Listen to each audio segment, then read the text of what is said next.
郡主，您让我准备的聘礼已经备齐了。很好，当初我父亲不让我告诉沈郎身份，3日后我便要与沈郎成婚，也是时候跟他坦白一下了。哦，对了，我让你准备的东西。啊，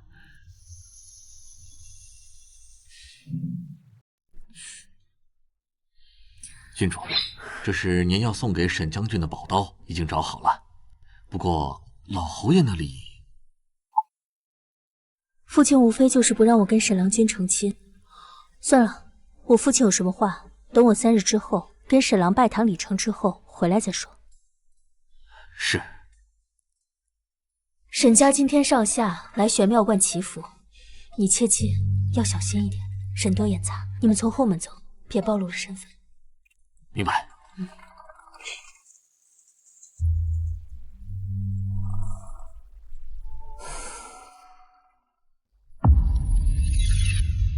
沈郎，他旁边的女子是何人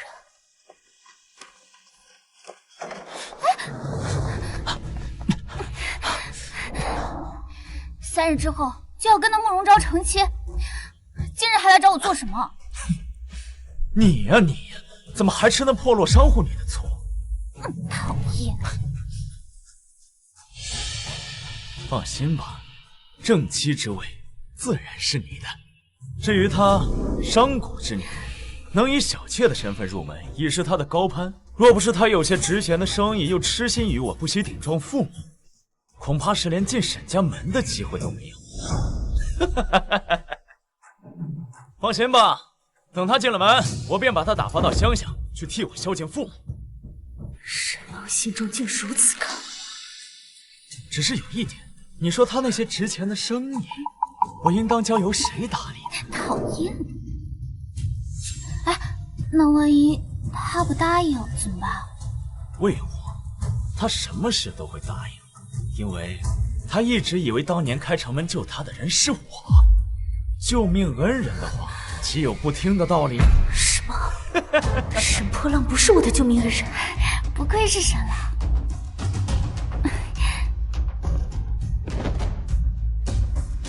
愿沈郎得偿所愿，愿我与沈郎可以白头偕老，举案齐眉。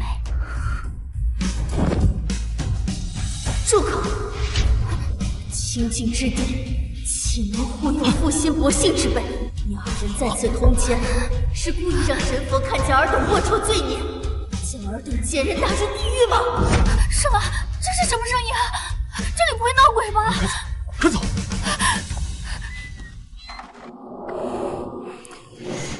沈破浪，我倒要看看3日后你们如何得偿所愿，举案齐眉。谢谢公子救命之恩，若是伤了别人的性命，我的车费都赔不起啊！孩儿无事便好，不必挂怀，去送货吧。谢谢。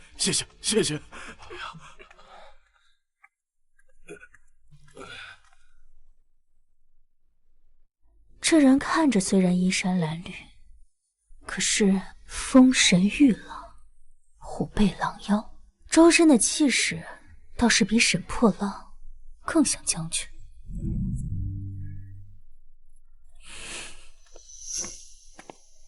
大哥，好身手！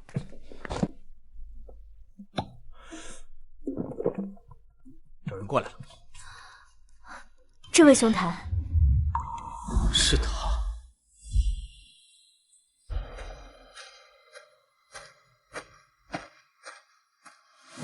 当时他不省人事，应该不清楚是我救了他。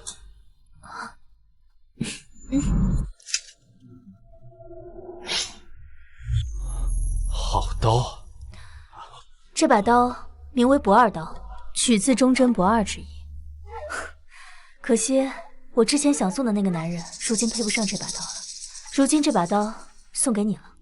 送我？不白送。我想请兄台帮我一个忙，冒充我1天的未婚夫。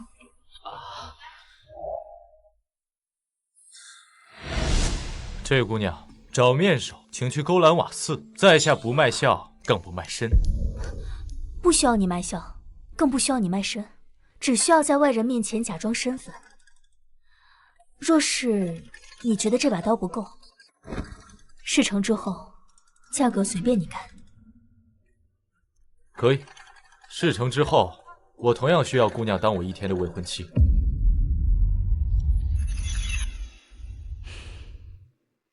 好，3日之后正午时分，骁骑将军府。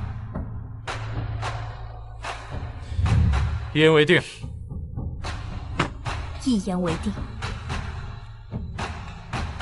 沈破浪，3天后见。真好，眼看50就要到了，这接亲6个怎么还没回来呀？都喜庆了。就是，听说新娘还是商户之女，一个商户之女哪来这么大的架子？儿啊，这眼看吉时已到，这慕容昭到现在还没露面，在座的宾客亲戚都看着呢。你说这慕容昭是不是就是想让大家看咱们的笑话？娘，你放心吧，慕容昭肯定不敢跟我摆架子，只是路上耽搁了，咱们再等等。哎，新娘来了，是吧？哎呀，新娘子来了呀！新娘来了。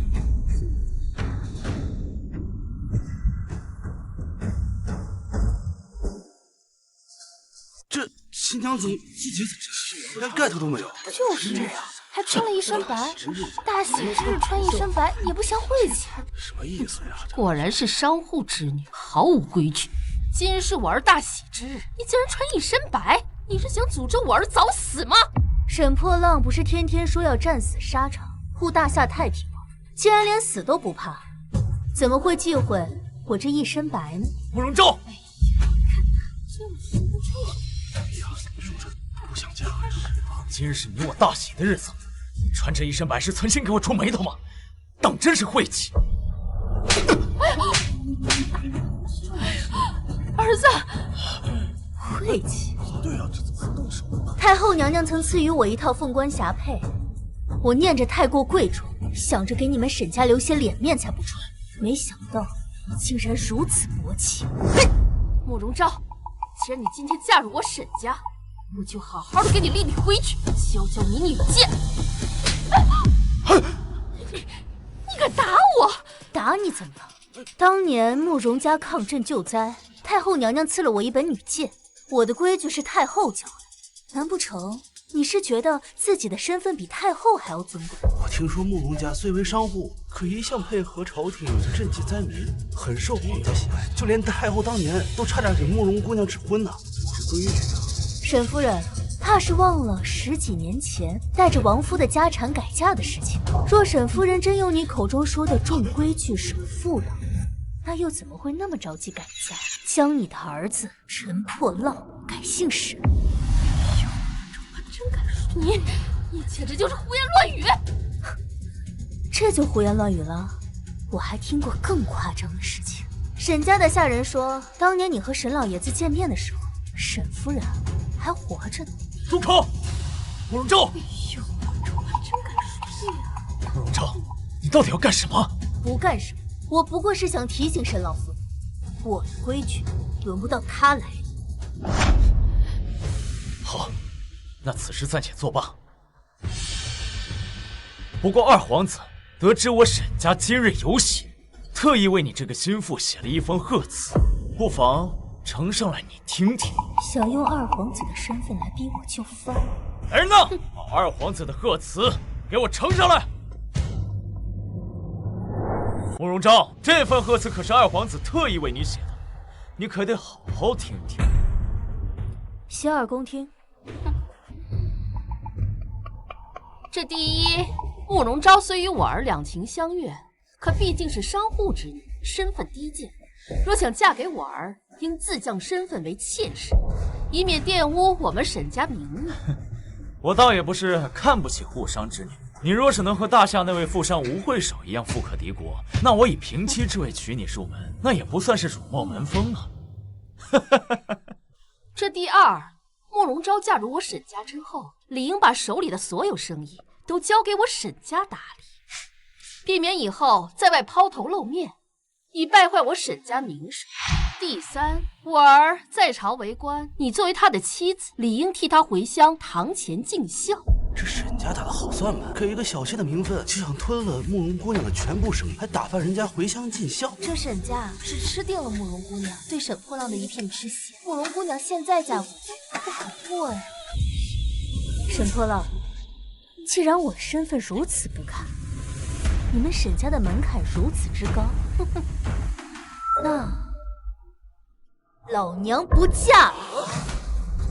怎么能这样？什么？赵，你知道自己在说什么吗？你现在赶紧对大家表示，你刚才是胡言乱语的。看在以往的情面上，我还是能够跟你成亲的。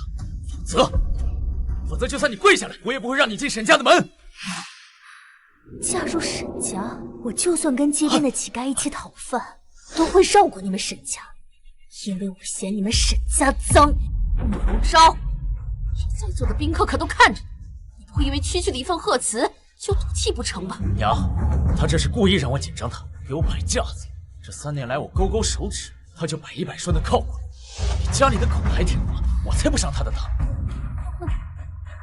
沈破浪，你当真就觉得我就那么想嫁入沈家吗？我告诉你，我已经跟路边的乞丐私定终身。慕容昭，你连撒谎都不会。如果你真找了个什么野男人，你今天还会跑回来跟我成亲吗？我今天来除了告诉你我跟别人私定了终身之外，还有2件事。现在是第2件事。还有什么事？不好了，不好了，少爷！咱们沈家在慕容家商号工作的人全都被解雇了，100多号人全都被赶了出来，如今连住的地方都没有了。什么？不光如此，还有10几个被查出来手脚不干净，做假账，被慕容家的人直接送去了官府，如今正在牢里关押。少爷，赶紧想办法救人呐！是你？都是你做的手脚，对不对？这么多年来，你们家的亲戚一直都是在靠我找工作来发落薪水糊口，如今我悔婚了，那既然是由你沈大将军自己来安排了，你真是忘恩！别急啊，好戏才刚刚开始呢。来人！这些是你们这3年以来你们沈家欠我们慕容商铺的钱，一共是38万6200银。什么？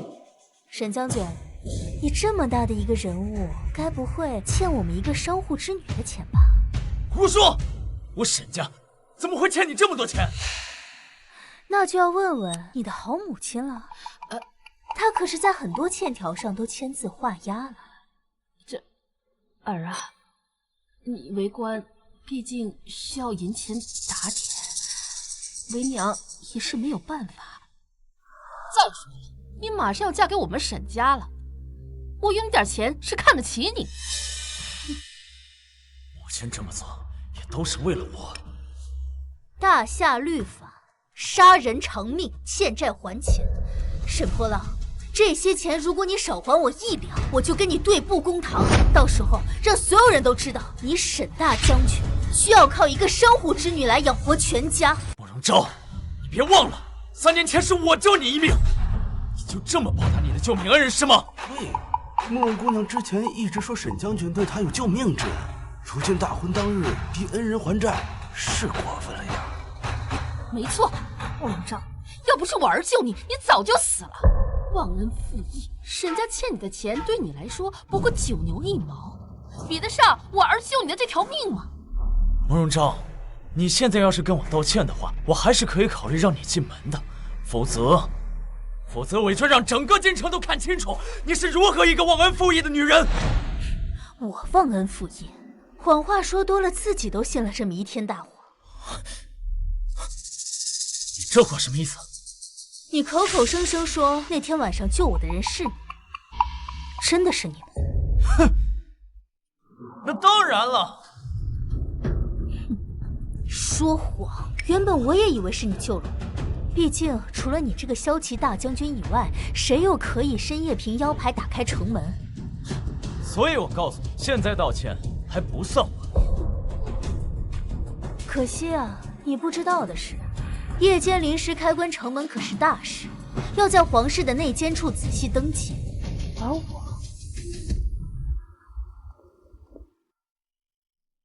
早就已经找到了那天晚上登记的名册，上面清清楚楚地写着，那天晚上的确曾打开城门。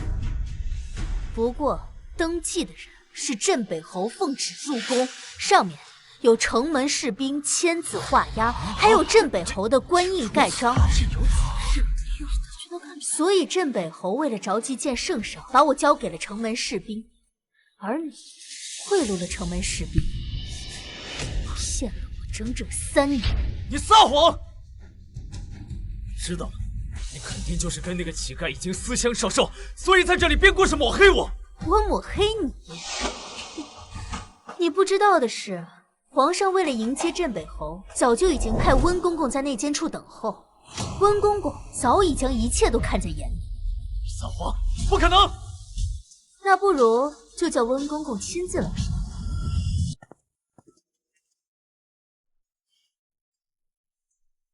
温公公，请你如实的告诉大家，当年在城外救我的人，到底是不是沈破浪？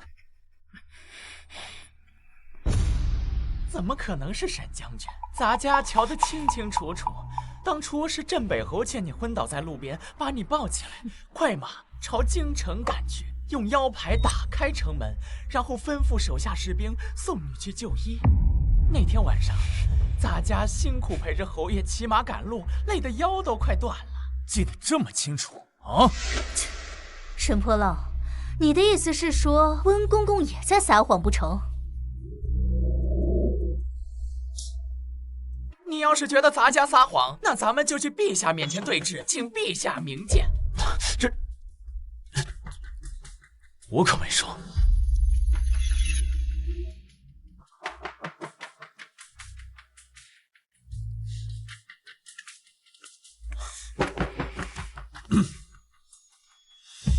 周儿，就算我不是你的救命恩人，难道我们这3年的感情，相知相爱也是假的吗？就算没有救命之恩，你对我一点感情都没有吗？没有救命之恩，你就要悔婚离我而去吗？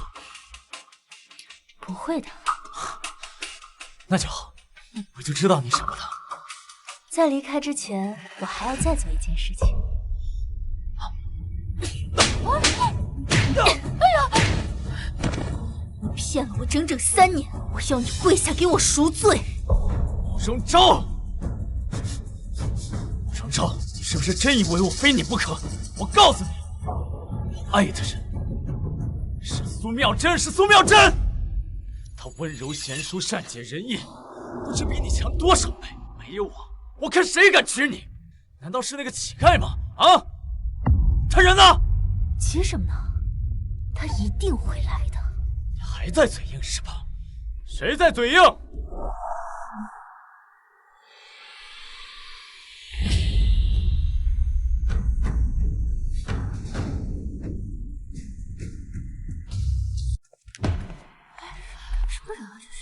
这是都准备好了。看到了吗？你鄙夷的乞丐，此刻是我认定的良人。什么？这是他直接是他，而你不过就是我随手丢掉的一块垃圾。昭，你别忘了，今天是我们的婚礼，你竟然自甘堕落，跟这个乞丐待在一块，真是不知廉耻。我不知廉耻，沈将军怕是忘了吧？我来这是退婚的，至于我跟谁在一起，沈将军怕是无权过问。好啊，退婚是吧？那我今天满足你，现在就书信一封给妙真，让她过来。今天就是她跟我的婚礼。哦，看来你跟他真是情深意重啊。玉珍，你可真讨厌，居然能想到在沈破浪和慕容昭的婚房里行事，你就不怕他们发现吗？怕什么？区区沈府，我还没放在眼里。而且，你不喜欢自己吗？讨厌。那是自然。妙真对我情意深重，我们两个早已互相托付终身。没有了你这个低贱的商女，刚好我可以和妙真一生一世一双人，举案齐眉，白头偕老。好啊，你们两个人情深意重，情投意合啊。怎么，你不信？等一会我就让你看清楚。来人呐，把纸墨拿过来。不必了。怎么，怕了？我的意思是，不必再麻烦你们下人再跑一趟。既然你跟妙真情深意重的话，那今天这么重要的场合，他一定不会错过的吧？什么意思？你呀，还在想着怎么拜他，而他早就已经入洞房了。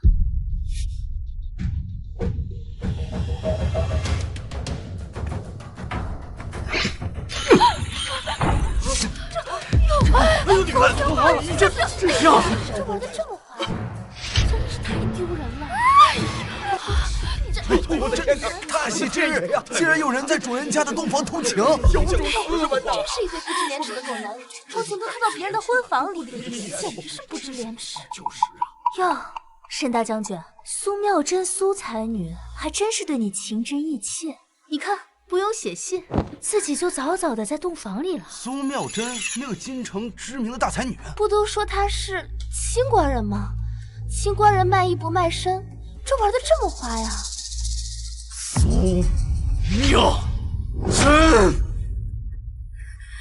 沈大将军，苏妙真跟你情深意重，她躺在那儿肯定是为你暖床祈福呢，你可千万别误会了她呀。对，我就是想帮沈郎压床祈福，沾沾喜气。你让我别误会，你衣冠不整，还跟别的男人抱在一块儿，我误会？你当我是傻瓜吗？倒要看看谁这么大胆，敢跟你偷情！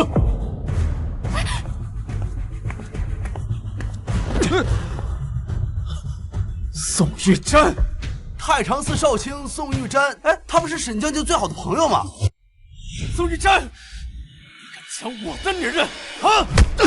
哎呀，妙真早就和我私定终身，什么时候成了你的女人了？苏妙真，你口口声声跟我说爱我，说要跟我白头偕老，却背着我跟宋玉珍私通。不行，宋玉珍地位虽高，但不过许我个小妾之位，沈郎却可以让我做他正妻，必须得稳住他。沈郎，你误会了，你听我说，我可以解释的。解释？解释什么？解释你怎么白日仙淫，跟男人带着吻痕，招摇过市吗？沈大将军，这话就严重了。虽然苏姑娘身上有吻痕，但那也一定是有原因的呀。给我闭嘴！这里哪有你说话的份儿？我打他没打你是吗？你敢动他一下试试？妙真，你可有事？是不了，妙真是我的女人，别自作多情了。我自作多情？啊，好，我之前为了捧这个贱人当上才女，足足花了10万两白银。她是你的女人是吧？好，你替她还呢。什么？10万两？他说的都是真的？当然是真的，包括她现在吃的、用的、穿的，都是我之前亲手送给她的。玉珍，我可以解释的，你听我跟你说，我……贱人，竟想诓骗我替你还钱！玉珍，站住！花着我的钱还背叛我！今天你不把钱还给我，你休想走！沈波，我凭什么要还你钱？这些钱都是你自愿给我的。这个贱人！你敢打我？你这个小贱人，居然敢打我儿子！我是小贱人，那你儿子是什么？你以为你儿子是什么好东西吗？他明明已经跟慕容昭有了婚约，却还是要过来招惹我。他沈破浪就是个朝三暮四、背信弃义的负心汉。他今天得到的这一切，全都是他的报应。你懂什么？我儿子是男子，男子本该3妻4妾。况且我儿子是骁骑大将军，亏得我儿子之前以为你是什么才女，痴心想要娶你。现在看来，你连做丫鬟都不配。他对我痴心，我看他沈破浪有的都是私心吧。他做的这一切都是为了他的名声。当初娶我是为了我的才女名声，现在想要娶慕容昭为妾，是看上了他的钱。你儿子还真是打了一手好算盘。胡说什么？我胡说什么了？还有你给我的那些钱，有哪一分不是你从慕容昭手里要过来的？你沈破浪就是一个狼心狗肺、背信弃义的软饭男！找死！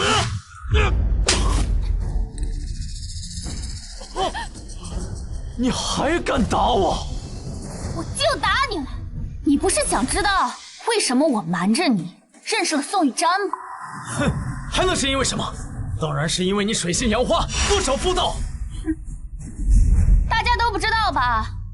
这位威风凛凛、高大威猛的沈将军，他不行。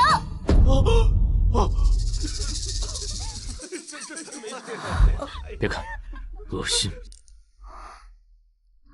他这是在吃醋。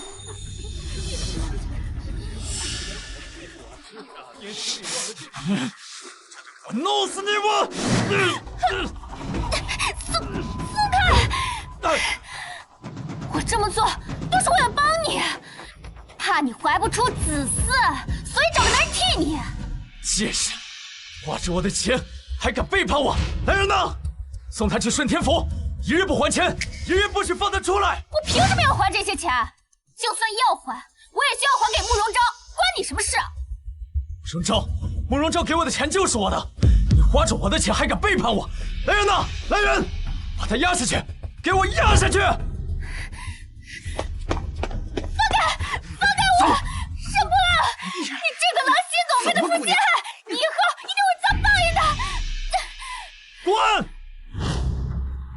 沈大将军，你跟苏妙真的事情解决完了，那我和你的事情是不是也该解决了？386000两银子，什么时候还我？再不还的话，我就把你送到顺天府，让你跟你的野鸳鸯团聚。干什么？告诉你们，我可是骁骑将军，当心我把你们这群乞丐都给抓起来！无缘无故就抓人，传出去，这将军的位置恐怕保不住。你，慕容昭，我可是你夫君，真要看着这种下等人如此冲撞你的夫君吗？盖头都没掀，洞房都没入，算哪门子夫君啊？你还真是会往自己脸上贴金啊！说起来，你心心念念的苏妙真倒是入了洞房，果然是天赐的良缘呢。闭嘴！慕容昭，你别给我提那个贱女人，她居然敢在我的洞房跟别的男人苟且，胆大包天，不知廉耻。这么说的话，还真是，苏妙真真是胆大包天，青天白日在这里宣淫就算了。地点还选在了沈府，倒真是跟他清纯的外表不符啊！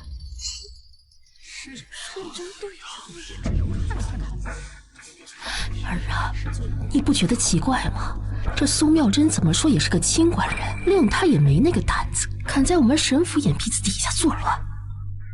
娘，你是说这一切是有人设计的？可是我平日里并未与人结怨。你傻呀！你当上了骁骑将军，多的是人眼红你。我看啊，就是想故意抹黑你的名声，让皇上不再重用你。但是苏妙真与我的关系，没有几个人知道。难道说是你？慕容昭，这一切都是你设计的，对不对？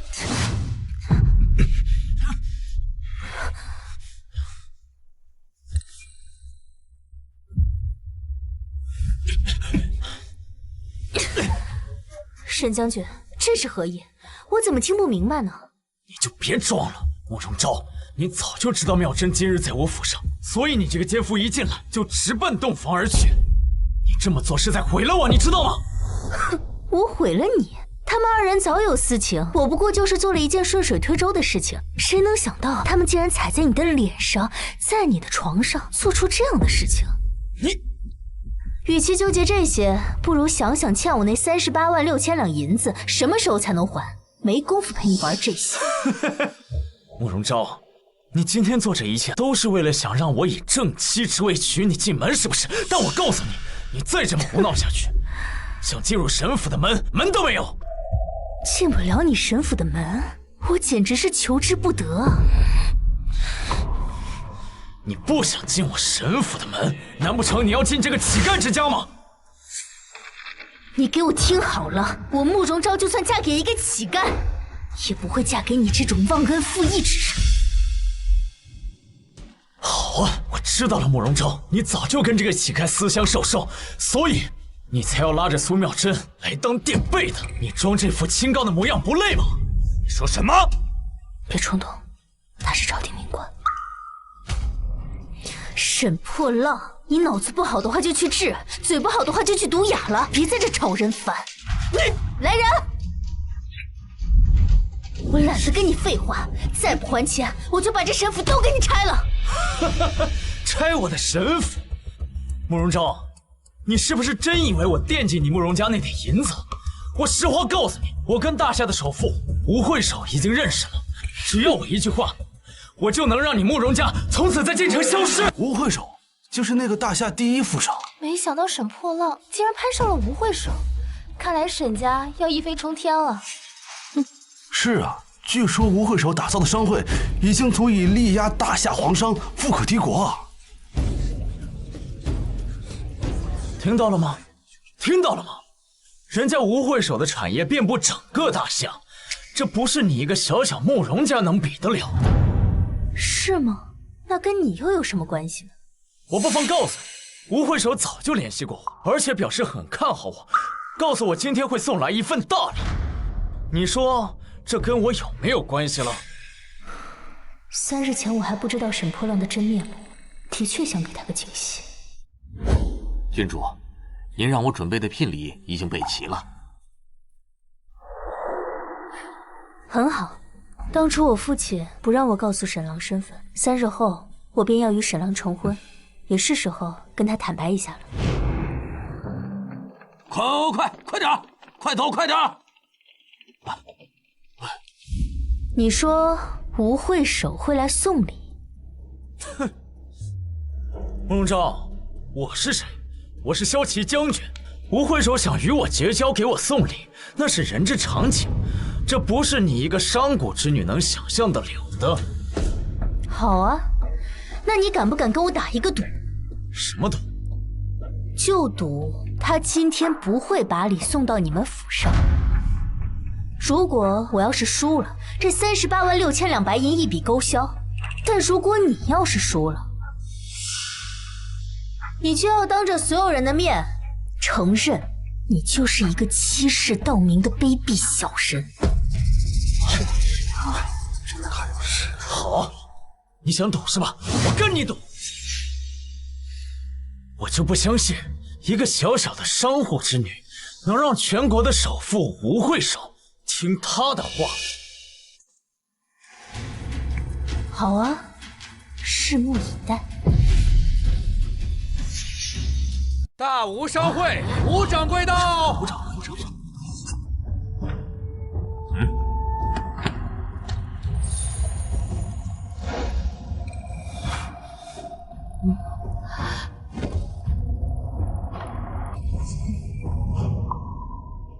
吴掌柜，这些箱子和珠宝是……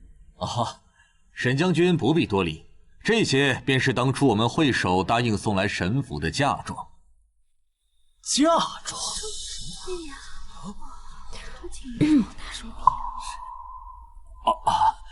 是我说错了，是一点心意。原来如此，这吴会首还真是财大气粗啊！一点心意就如此的隆重，真是破费了，破费了。这对我们大吴商会来说，不过是9牛1毛，不值一提呀。这吴会首竟这般有钱，不过我与他素未谋面，光是赏识也不至于有这么多大礼。吴掌柜，不知这吴会首是男是女啊？我们吴会首自然是女子。我若是能与吴会首结成良缘，这慕容昭便是连给我提鞋都不配了。慕容昭，你都听见了吧？这些贺礼已经进了神府，这赌你输了。沈将军，这礼到了，不代表就是你的。莫非沈将军是觉得这些礼是送给你？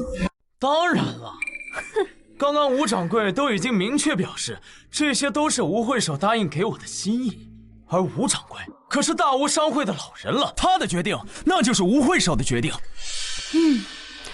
原本是这样的，不过现在不必了，拿回去吧。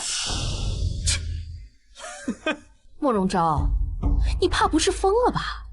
你一个小小的商户女，也配名列大吴商会的人？你以为你是大吴商会的吴会首吗？真是可惜。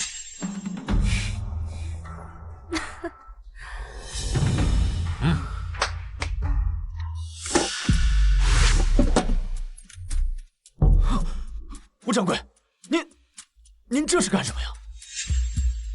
哎，都是这个贱人冲撞了吴会首啊，跟我们神府一点关系都没有。就是啊，吴掌柜，你就应该把他给抓起来。别担心。你是说让我把他抓起来啊？哎呀，吴掌柜，实不相瞒，今天是我们的婚礼，但是这个贱人居然当众跟其他的男子勾结，实在是恬不知耻。不过，本将军大度，不跟他计较。她不再是我的未婚妻，所以你也不必看在我的面子上，对她言听计从。你的面子？那你可知这些金银珠宝、黄金地器是为何人准备？这自然是吴会首给我准备的一点心意嘛，想必也是为了今日的大婚所备，实在是破费了。这些自然是为大婚所准备，只是这正是我们会首亲自为他准备的嫁妆。什么嫁妆？莫非这吴会首看中了沈将军？对啊，吴掌柜，此话当真？这沈某若得到了吴会首的倾心，那真是荣幸之至啊！沈将军怕是有些荣幸的过早啊，这些嫁妆一分都得不到。你闭嘴！这哪有你说话的份儿啊？慕容昭，难道你还能决定这些嫁妆的去留问题吗？我当然能决定这些嫁妆，因为这些都是我的。你的？你也配冒充吴会首？冒充？我慕容昭何须冒充旁人？这些嫁妆本来就是我的。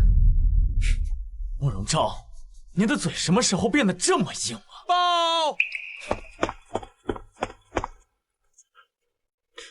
果真如此。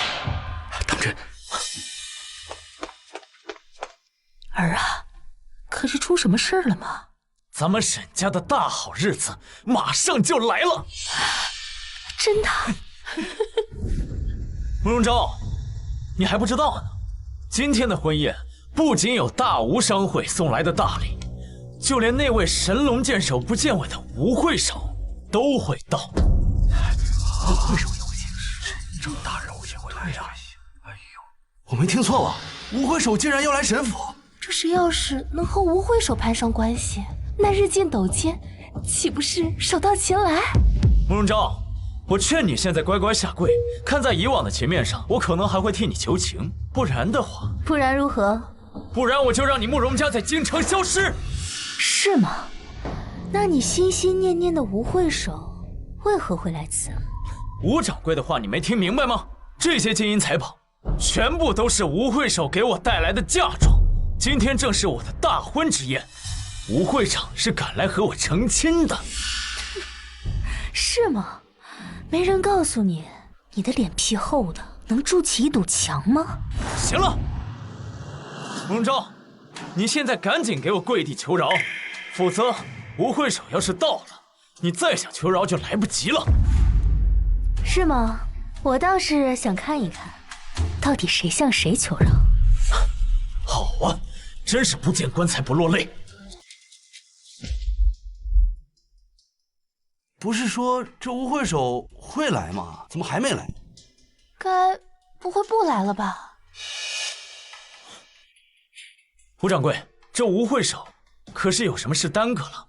我们会手早就到了。到了？哎，到了。哪儿啊？到了，在哪儿啊？是啊，这位就是我们大吴商会的吴会手。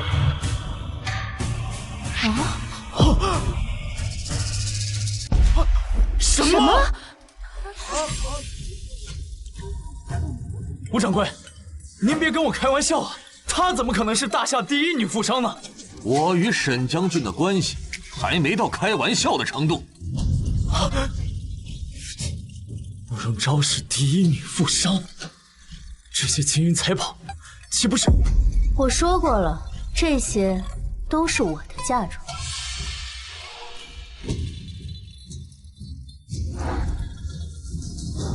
哎，说这慕容姑娘就是富可敌国的吴会手，那这沈将军这次还真是赔了夫人又折兵啊！哎，谁说不是呢？你竟然是大吴商会的吴会手！怎么样，找我假装你的未婚妻，不吃亏吧？昭昭，昭昭，我错了，你原谅我好不好？我是骁骑将军，你是第一女富商，咱们门当户对。你完全有资格做我的正妻啊！做你正妻啊？对，你也配？我告诉你，尽快把我的银子还给我，不然我让你们沈家在京城再无容身之地。我们走。哎，昭昭，你等等，昭昭，别碰他！你这个贱民，你敢如此这般对我儿子，信不信我找人给你抓起来？我看谁敢！慕容昭，我与你相识3年，难道我还比不上一个臭乞丐吗？我说过，宁可嫁给一个乞丐，也不会嫁你。你，萧北辰，萧北辰，这是我慕容家祖传玉剑，与我手上是一对，你可愿意娶我？我愿意。我不同意。爹，你怎么来了？我要是再不来，难道等着你被别人拐跑吗？不是。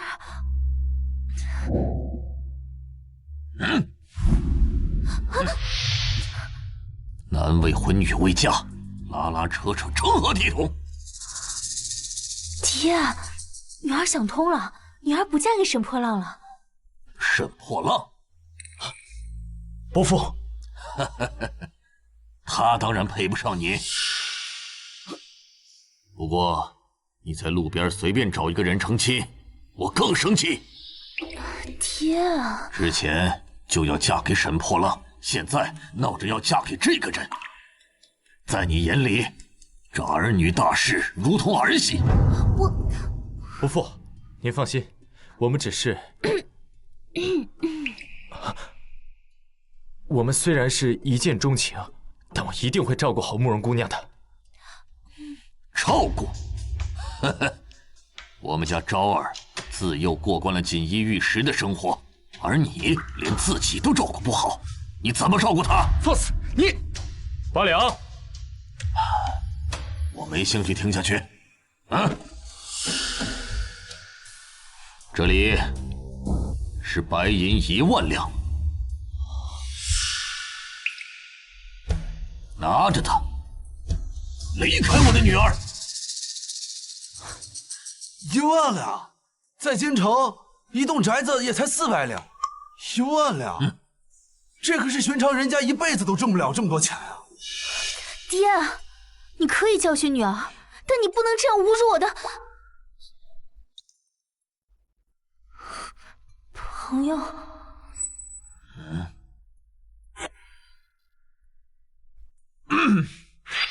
伯父所言极是，像昭昭这样的人，这种贱民是绝对配不上的。在下不才，沈破浪，前几日刚刚被皇上封为骁骑将军。如果伯父愿意的话，我愿以正妻之位迎娶昭昭入门。沈破浪，只有你什么事儿啊？昭沈凡，赶紧滚！伯父。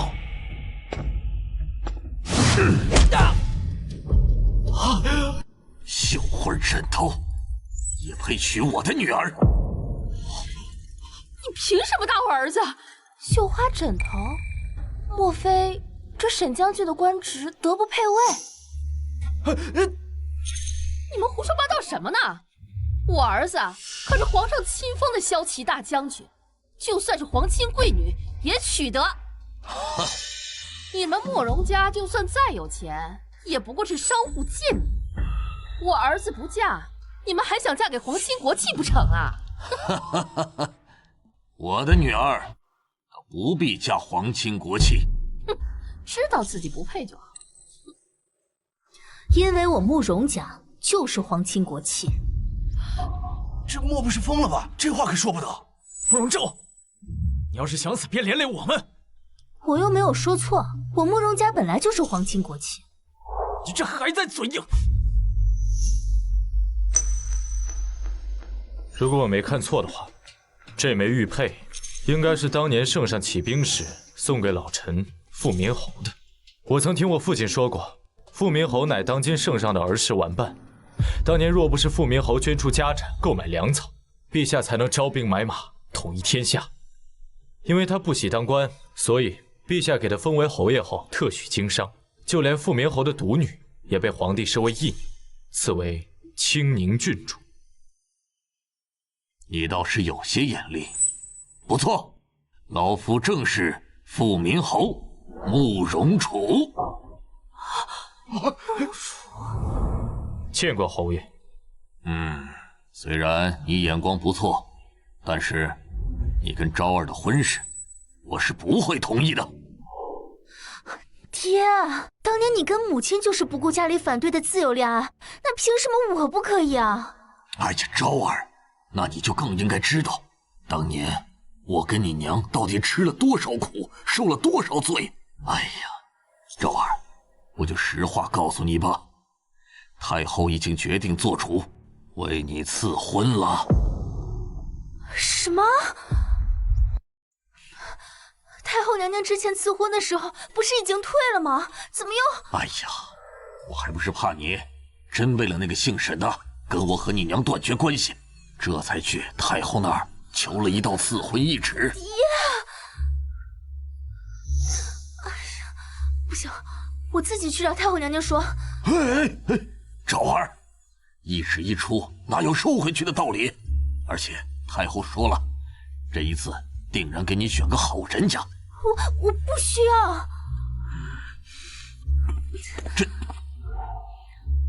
我已经找到相伴一生的人了。昭儿，听话！这懿旨一出，你若是不接旨，那便是抗旨不遵。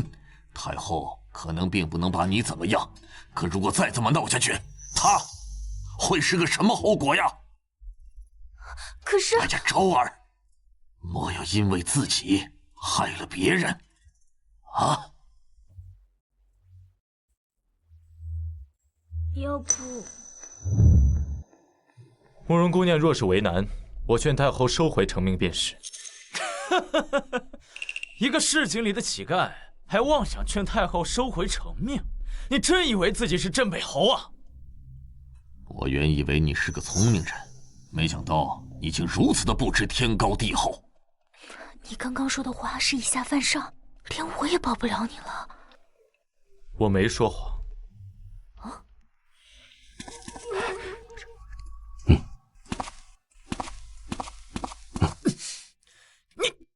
侯爷，老侯爷、老夫人说府里有大事，要你赶紧回去一趟。可又说是什么事？终身大事，让你马上回府。就说我现在有药物在身，不去。可是，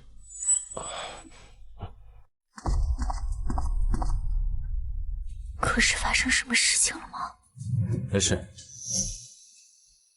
对了，若是太后不肯收回旨意，你把这个交给她，她自会同意。这是什么？这是镇北虎符。什么是镇北虎符啊，爹？手握此符，便可调动天下兵马，是早年陛下赏给灭了北蛮80万大军的镇北侯的御赐之物。如今为何会在你手上？这其实是假的。哼，凡是军中将领，谁不知道这镇北虎符是圣上赐予镇北侯阴影杀敌的赏赐之物？怎么会落在一个乞丐的手里？所以那枚虎符一定是假的。真的假的？这枚虎符是真的。死到临头了还敢嘴硬，冒充王祖，可是诛九族的大罪。我知道你是想帮我气一气沈破浪，但是伪造朝廷之物可是很严重的事情，这样你会有危险。我心里也会。慕容姑娘，你相信我，这枚虎符是真的。够了，慕容昭，难道你还真听信这个乞丐的话呀？啊，他若是什么皇亲国戚，从镇北侯的手里借来这枚虎符，耍耍威风也就算了，他这副穷酸样，他配吗？我为何不配？如果这枚镇北虎符是真的，你又当如何？不知天高地厚的家伙，这枚虎符若是真的，我就跟你一样去当乞丐。哼，记得当年陛下把虎符赠予镇北侯的时候，特邀城内的文臣武将、国公侯爵一起观摩，记住虎符的暗器，免得日后有人用假虎符调动兵马。想必侯爷一定见过吧？不错，老夫当年的确见过镇北虎符，而且知道其暗器所在。不过，你确定要让我看吗？想清楚了，这枚虎符若是假的，可是要诛九族的。请侯爷一观。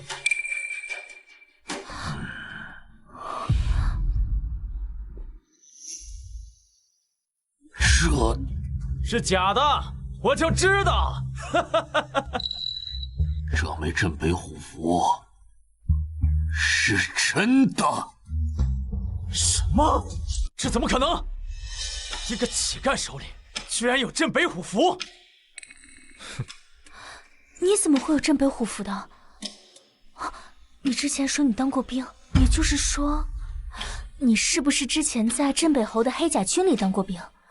那这个镇北虎符就是镇北侯交给你的。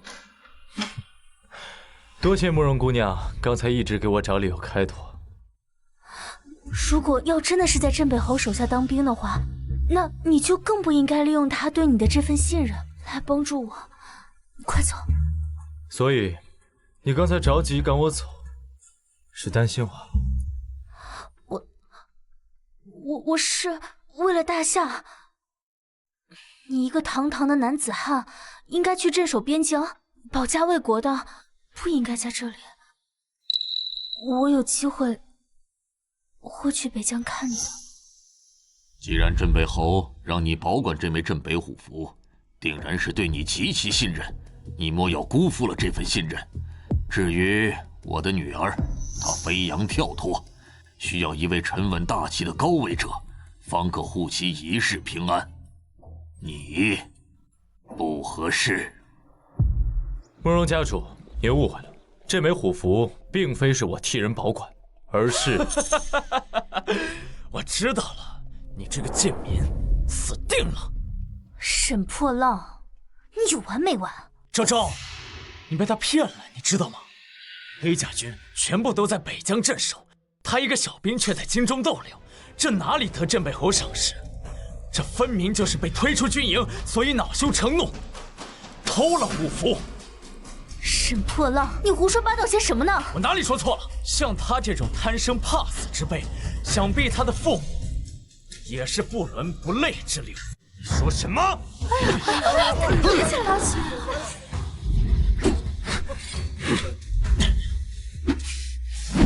你有什么资格议论我的父母？一个乞丐的父母我都说不得了，我就是杀了你又如何？找死！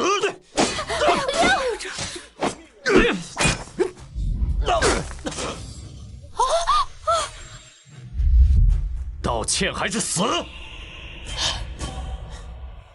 我不该骂你父母，我道歉。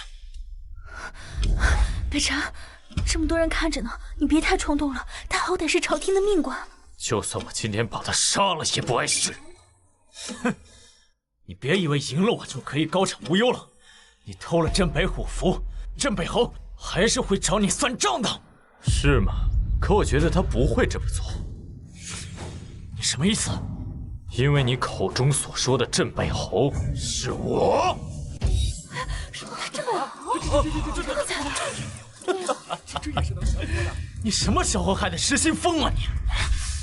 我告诉你，就凭你一个顶替镇北侯的罪名，就已经是死罪了。就是，果然是个什么都不懂的乞丐，冒充朝廷重臣可是重罪。是啊是啊，对呀，就是。北辰，你不能这样说，镇北侯是何等人物，你这样说会给自己惹大麻烦的。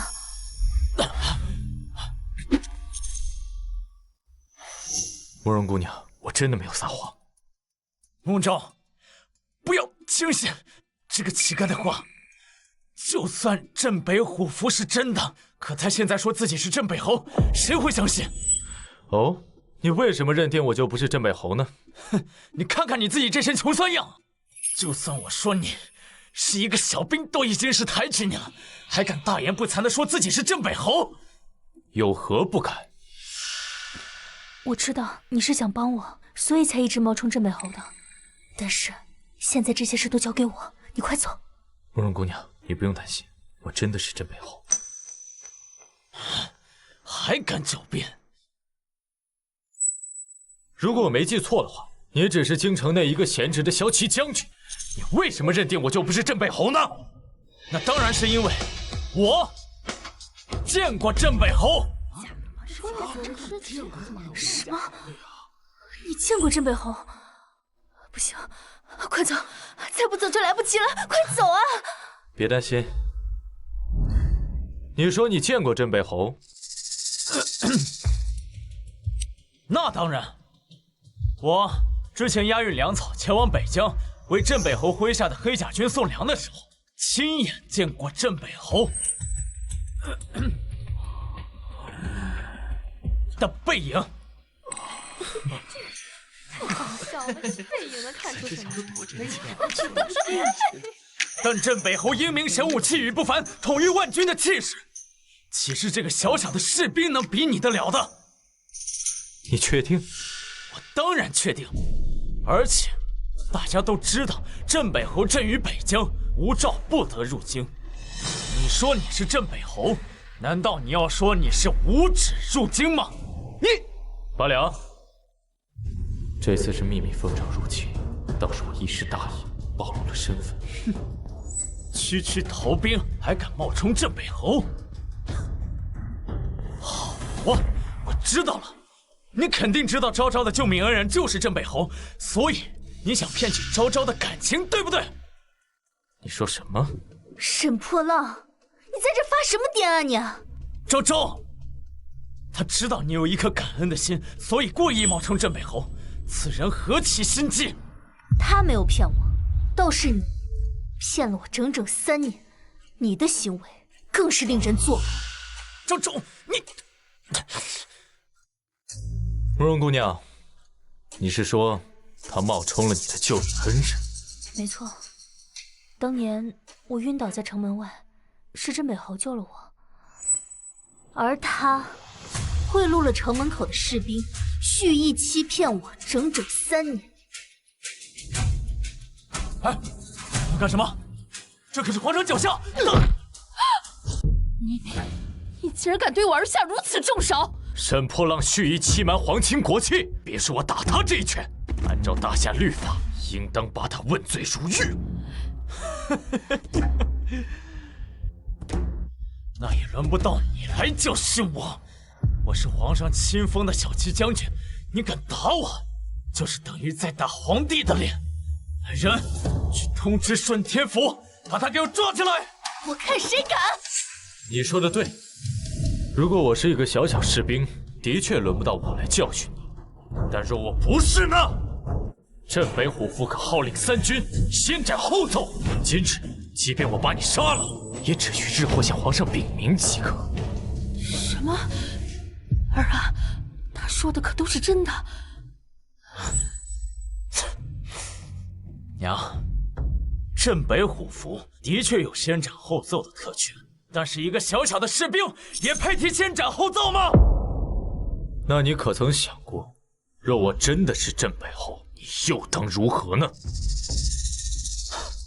实话告诉你，镇北侯的手下王世忠王副都统今天也会来帮我庆婚。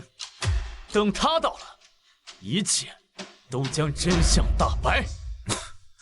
王世忠，他的确是黑甲军的副都统。这，来人，将此人拿下！父亲，你这是要干什么？此子藐视圣上，冒充镇北侯。如若我们今天不将他拿下，连累的就是咱们慕容家呀！不行，他是为了我才冒充镇北侯的，你不能把他带走。昭儿，他哪怕不相信我是他的救命恩人，也愿意出来维护我。放心，就算王副都统来了，我也不怕。还在大言不惭！我是否是大言不惭？等你那位敬重的王副都统到了，不就都知道了吗？不见棺材不落泪。好啊，咱们等着瞧。黑甲军，王副都统到。哟，这谁来了？王副都统，今天能来为我庆婚，着实是沈某的荣幸。好说好说，这几位是啊，这位就是咱们大夏赫赫有名的富民侯，我的伯父。这位青宁郡主慕容昭，也是大吴商会的吴会手，今日便是我跟他的婚期。沈破浪，你脸皮不要可以捐给灾民那做鞋底，我何时答应与你成婚？嘘，这沈破浪怎么净给我介绍这些位高权重之人？若是身份被识破了，算了，反正我舅舅久在边关，他们应当也不认识。在下黑甲军王世忠，见过富民侯青宁郡主。不必多礼。你是黑甲军王世忠，可我怎么记得他不是这副模样呢？放肆！你一个背信弃义的逃兵，不仅直呼王副都统的名讳，还敢质疑他。这位是？王副都统，这位不过是黑甲军中的一个逃兵。不过刚刚此人居然想冒充镇北侯，此罪可诛啊！什么？镇北侯？哎呦，他怎么可能是镇北侯呢？你看他穿的衣服如此的破败不堪，我说他是逃兵，错不了。哎，王副都统，您跟随镇北侯浴血奋战多年，想来定是最了解镇北侯之人，不妨今天就当着大家的面揭穿此人身份，如何？沈破浪，你够了！王副都统，实在是不好意思，北辰他只是一时心急，并非是有意冒犯镇北侯的。慕容姑娘不必如此，他根本就不是王世忠。大胆！你竟敢造谣王副都统的名，简直是不知死活！我是不是造谣？你问问他不就知道了？你当真是黑甲军副都统王世忠？我自认是。这枚玉佩，就是镇北侯为了褒奖我上阵杀敌的功绩，亲自奖赏给我的。黑甲军呢，人尽皆知。现在你又有何话要说呀？该不会说这玉佩也是假的吧？这玉佩自然是真的，这玉佩是我亲自嘉奖给王世忠的，怎么会在此人手中？我的身份自是无误的，倒是你胆敢冒充镇北侯，来人，还不赶紧把这个人给我关进顺天府！来日禀明圣上，将此人斩立决！来日禀明圣上，将此人斩立决！敢害我被众人质疑，我定要你死！不行，今天无论是谁，都不能带走他。昭昭，王副都统已经确认过了他的身份，不过是一个想冒充镇北侯身份的宵小狂徒，你又何必执着于他？闭嘴！昭儿，记住你的身份，莫要执迷不悟啊！慕容姑娘不必担心，走的人不会是我。怎么，你还有什么遗言不成？遗言倒是不至于，但是有一事不明。你想说什么？我听闻王副都统跟随镇北侯上阵杀敌多年，有一年不幸被北蛮俘虏，颈后被烙上俘虏的印记。王副都统应该记得吧？自是记得，不过是为国效忠，不值一提。说得好。给我放手！大胆！你居然敢对王副都统动手！我不过是想和王副都统切磋一下，没想到这王副都统不但武艺一般，就连这薄厚的印记都能削得干干净净。没想到这王副都统不但武艺一般，就连这薄厚的印记都能削得干干净净。这看着不像有印记的模样。你傻呀！这人是个冒牌货，我们都被骗了。快扶我一下！你到底是谁？敢骗我？他的确不是王世忠，可你为何会有我赏赐给王世忠的玉佩？我虽然不是王世忠，但王世忠乃是我的亲舅舅，他可是镇北侯的左膀右臂。所以你之前在我这里拿的钱财，答应将我引荐给镇北侯的事情，也都是假的。那还不是怪你太蠢，说什么都信。你来人！此人冒充大夏将领，在京中招摇撞骗，将其押入顺天府。即日起，由顺天府尹查办。是。等等，我舅舅可是镇北侯手底下的副都统，我舅舅是副都统。我自会派人去告知镇北侯，等其发落。放开我！走！放开我！还不得走？他罪名比我还重，他冒充镇北侯。这是怎么了？咱家只是去方便一下，怎么多出这么多人？温公公，有人冒充镇北侯，谁敢冒充镇北侯？是他！你死定了！温公公曾在城门口迎接过镇北侯回京，等温公公坐实你的假身份之后，连慕容昭都保不了你。别担心，我的身份是真的。事急从权，暴露身份之时，只能之后向圣上请罪了。你能不能不要再嘴硬了？之前是你运气好，遇到了一个冒牌货，可是温公公是真的见过镇北侯的人。我的身份不需要隐瞒，昭儿，你愿不愿意相信我一次？他唤我昭儿，还怪好听的。算了，到时候问罪下来，我一定会和你一起面对。沈将军，有人冒充镇北侯，可有此事？温公公啊，不仅有人冒充镇北侯，他甚至敢偷盗御赐之物，甚至还侮辱太后。像这样的人，你说依照大夏的律法，该如何处置？什么？若真如你所言，立刻押入顺天府查办；若是属实，斩立决，诛九族。温公公，他真的不是有意冒犯镇北侯的。昭儿，不要意气用事。天啊！别担心，我的身份是真的。温公公在这里还敢撒谎？你是温公公，许久未见。咱家见过镇北侯。什么？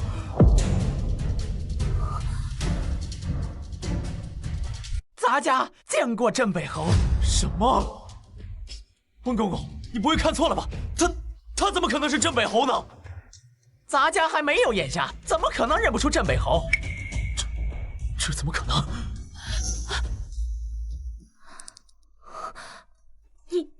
你真的是镇北侯？嗯。那当时是你救的我？3年前，我在城外的路边救了你。当时我奉旨入京，急于面见圣上，就将你交给了城门士兵照顾。可是你救了我，为什么3日之前不跟我说呢？救人只是顺手的事，又何足挂齿？谢谢，既然你是我的救命恩人，那我一定会报答你的。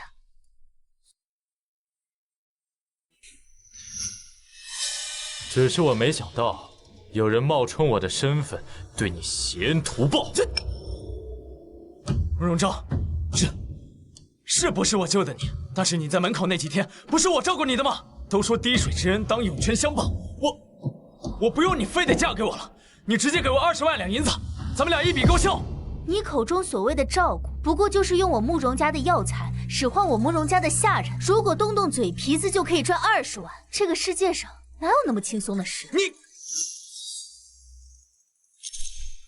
哦，对了，说到钱，来人啊！既然沈将军不还钱，那就把沈府都搬空了。什么时候沈将军还钱了，再慢慢说。住手！住手！住手！住手！住手！住手啊！慕容昭，你别忘了这里是沈府，这是圣上亲赐的将军府邸，你简直是欺人太甚！我今天非要教训教训你不可！我今天非要教训教训你不可！慕容昭，你敢打我？打你怎么了？只许你动手打人，就不许旁人还手吗？还有，你引以为傲的将军府，马上就不是你的了。你什么意思？如果不是我用钱帮你平步青云的话，你觉得你能坐稳骁骑将军的位置吗？我已经向陛下禀情，你的将军之位马上就要坐不稳了。什么？慕容昭，你这个毒妇，你怎能如此对我儿？沈破浪背着我，跟别人苟且，而且还想着霸占我的家产。我只不过是拿回属于我自己的东西，若恶毒的话，我还不及你们的1/10。行了，不就是钱吗？我想办法给你就是了。但是你将此事禀报给圣上，对你有什么好处？没有好处，但我开心。你，郡主，将军府内的财物全部清理完毕，按照街坊换算数量，共计12万6千两白银。好啊，也就是说还剩下24万2千两没有还清。来人，既然将军府都已经搬空了，那就把沈将军请入顺天府，什么时候还钱了，什么时候再放出来。是啊，住手！住手！跳下去，走！走！你这个贱人，我跟你没完没完！带走！不容走！走！是的，拜拜喽。事情已经明了，咱家就先告退。没事了，都撤了吧。走！哎呀，这是会精彩楼下戏水。父亲，他是镇北侯，也是女儿的救命恩人。之前你跟我说想让我找一个能护我的人，如今我已经找到了。他是很好，可我还是不能同意。为什么呀？可我还是不能同意。为什么呀？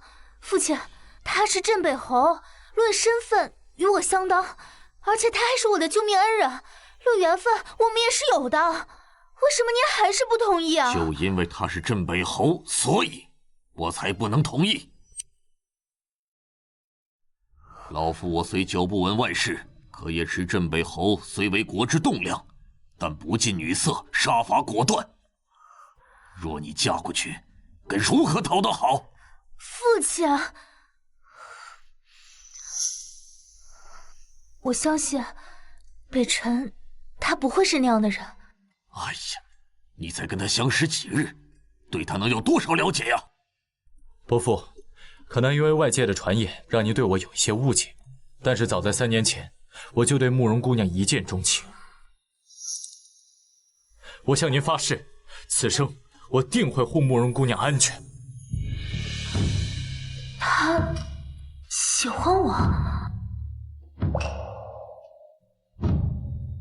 够了！你能做好为国尽忠的英雄，不代表也能做好护妻如珍的丈夫。我问你，假如有一日边关战旗，而正巧昭儿也遇到了生命危险，你救谁？父亲，我在问他，你说，你救谁？我会为了大夏驻守边关。意料之中啊，昭儿，你也都听到他说什么了？父亲，他是堂堂镇北侯，守护国家大义是他应尽的职责。您这分明就是在刁难他。不过，我若娶了慕容姑娘，她可凭借这枚虎符调遣京中各郡。陛下若是问责，我一力承担。花言巧语。父亲，好了，不必多说，今日之事到此结束，这门婚事就此作罢。父亲，别担心，我去求太后收回成命。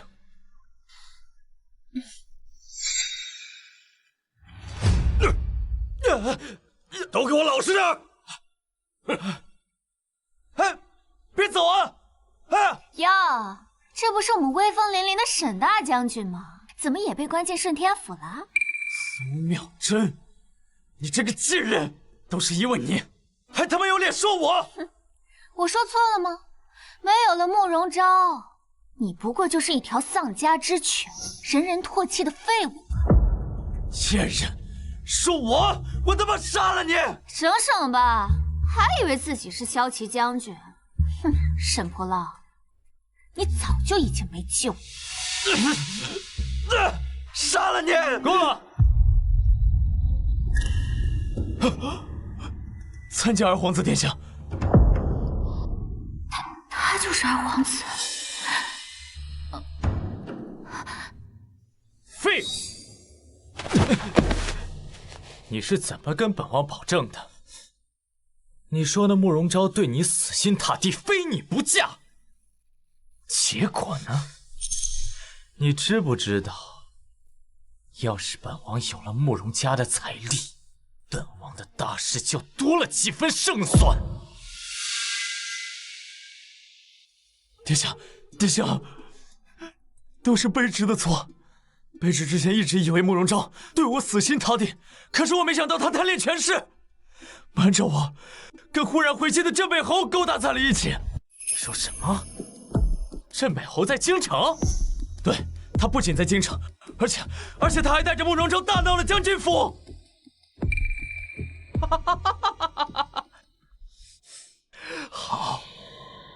好得很呐！我原本担心他人在北地会成为心腹大患，没想到他竟然无照私自入京，真是天助我也！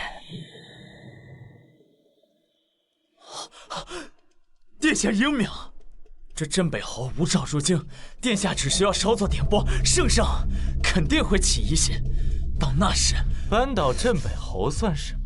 我要的只是他和他的40万黑甲军。到那时，别说皇兄，就是父皇，本王又有何惧？这怎么觉得本王的计谋不可？卑职不敢，只是卑职听说那镇北侯跟太子私交甚好。别担心，本王要的只是他的兵马，不要他的忠心。等本王登基之后，自会送他下去见太子。不二殿下深谋远虑，卑职愚钝。来人！殿下，有何事吩咐？我要带他出去。这……是。多谢二皇子殿下。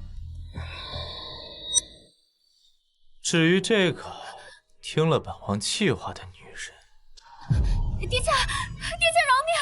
奴婢还有一计，可以让镇北侯为殿下所用，还能得到慕容璋的全部财产。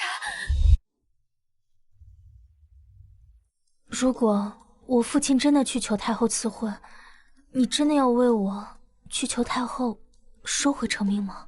当然，我萧北辰向来言出必行。可是，如果太后不同意呢？那我就去求陛下，求陛下准许我萧北辰用一生的功勋爵位来换你一人。真的吗？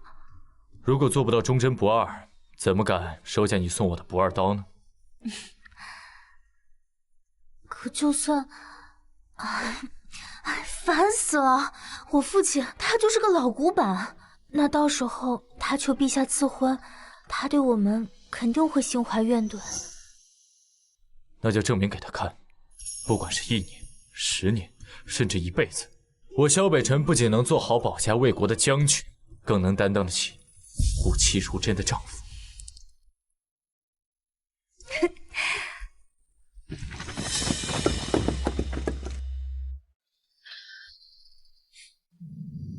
沈破浪，没想到吧，二位，咱们这么快就又见面。你来干什么？我来干什么？太子有令，镇北侯萧北辰擅离职守，无诏入京，意图谋反，其罪当诛。特令我前来捉拿，把萧北辰给我拿下。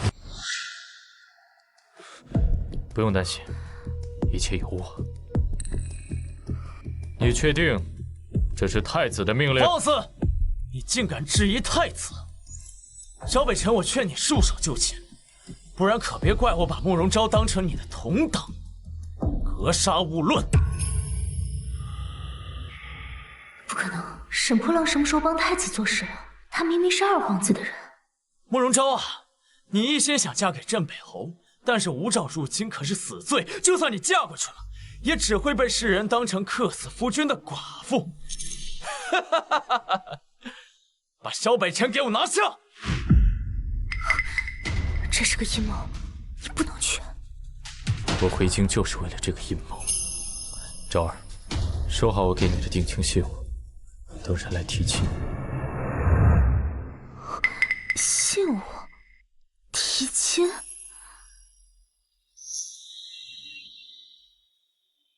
哎呦，没想到刚选中的夫君就被带走。慕容昭，你也有今天。还轮不到你来笑话我。我不是来笑话你的，我来是想劝你，眼下赶紧想办法救人，不然你那情郎镇北侯可马上就要人头落地了。殿下，我们可以先假借太子的名义，让沈破浪带走萧北辰，然后再劝慕容昭用他的全部财产向您求救。到时候我们就……我明白了，你就是萧北辰口中来提亲的人。你会有这么好心帮我？我又不是要帮你，我是为了报复沈破浪。他坏了我和宋玉瞻的好事，还把我押进了监牢，这个仇我必须要报。你到底想说什么？如今陛下病重，太子监国，既然是太子把镇北侯带走，那就必须要找一个和他势均力敌的人，才有可能救下他。你是说二皇子？他凭什么帮忙？你慕容昭富可敌国，花点钱打理，他还能坐视不管？好，我姑且信你一次。哼。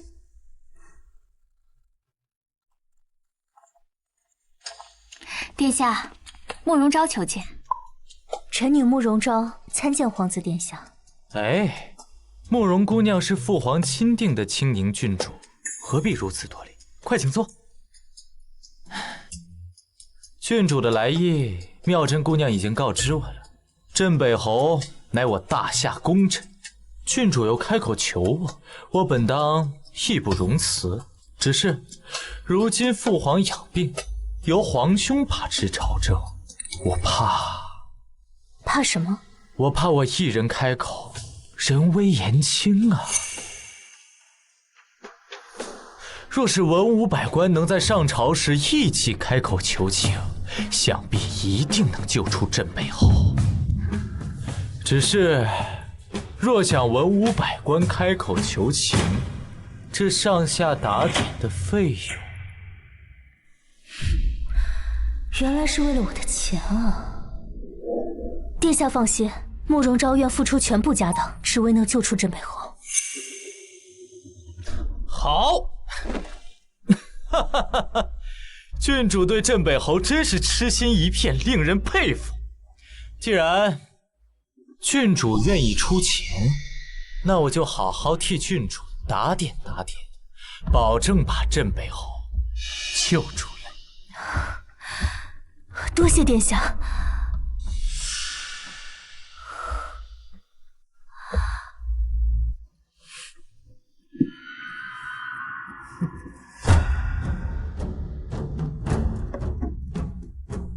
殿下，臣女先行告退，回去筹钱。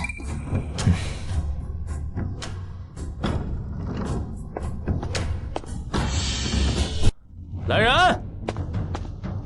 派个人跟着他，看他是不是真的在筹钱。是。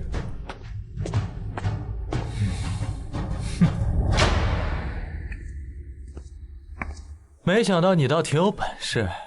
不仅算到了慕容昭会为了男人不顾一切，还想到了在茶里下毒的妙计。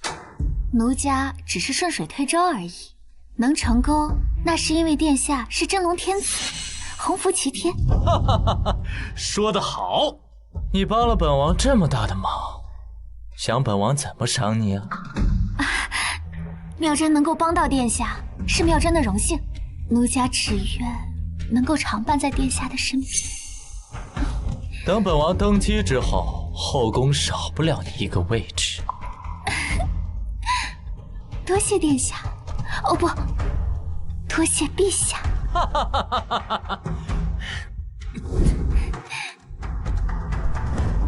这个还有这个，都快点搬啊！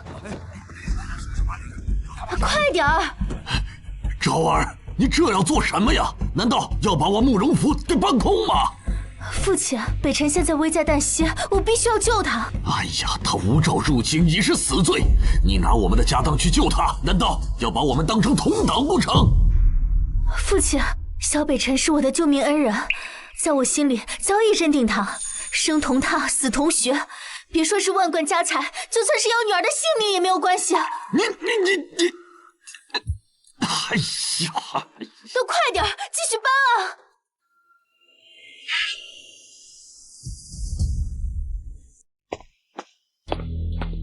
郡主，京城第一当铺刘掌柜来了。小人见过郡主。刘掌柜，我想把这些字画藏品全都当掉，换成金银，越快越好。哦，还有这些地契房契也全都当掉。这些藏品数目巨大，价值连城，郡主当真要卖？不错。那小人马上去为郡主筹获金银。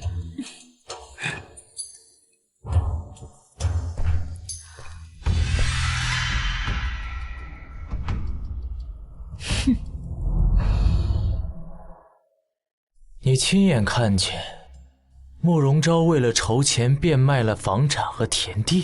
是，属下亲眼所见，而且郡主和他父亲为此还大吵了一架，他的父亲都被气病倒了。好，很好，看来这镇北侯真是慕容昭的死穴。去，让沈破浪给我把镇北侯带过来。是。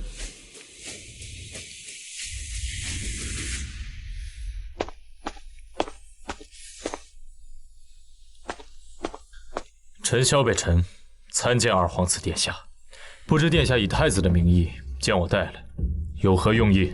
你是个聪明人，本王叫你来的目的，你应该很清楚。是因为臣私自入京与慕容昭见面，不慎暴露，这把柄落入了殿下手上。不错，你若是不想被谋反问斩，就乖乖与本王合作。只要你愿意带领40万黑甲军效忠于我，事成之后，我必定重重有赏。我萧北辰只听命于大夏皇帝陛下一人，若没有其他事，臣告辞了。镇北侯，我劝你三思啊！你要是就这么走出去了，你那心心念念的慕容昭姑娘，可就彻底没救了。殿下什么意思？今日慕容昭来时，饮下了一日断肠散，没有我的解药，他必死无疑。陆景玉，昭儿若有不幸，你必死，天王老子也保不住你。放肆！胆敢直呼二皇子名讳，我……哎，镇北侯，本王很欣赏你，只要你愿意效忠于我，别说慕容昭，全天下所有的女人随你挑。你若不愿，就别怪本王心狠手辣，送你和慕容昭一起上路了。只是那么痴情，为你变卖房产的姑娘，你真舍得她死吗？想好了吗？是死后做一对同命鸳鸯，还是归顺于我，和慕容昭双宿双飞？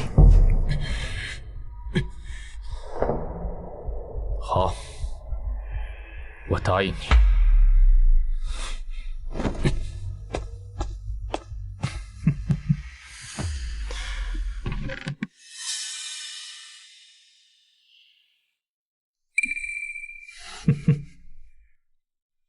殿下，我临时变卖家产，暂时凑出了7000万两白银，求殿下救出萧北辰，事成之后必有重谢。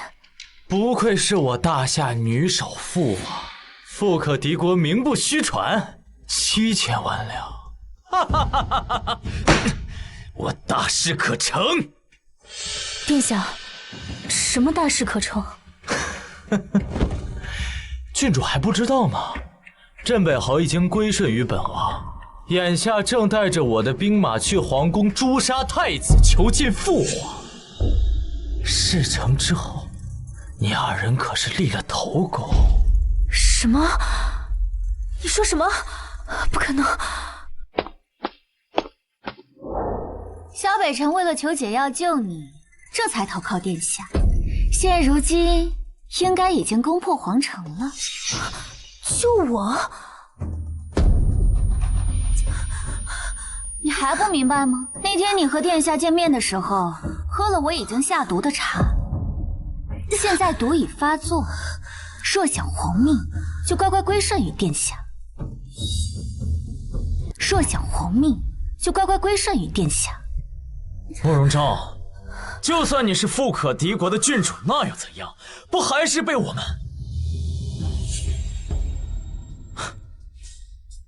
们殿下玩弄于股掌之中呢？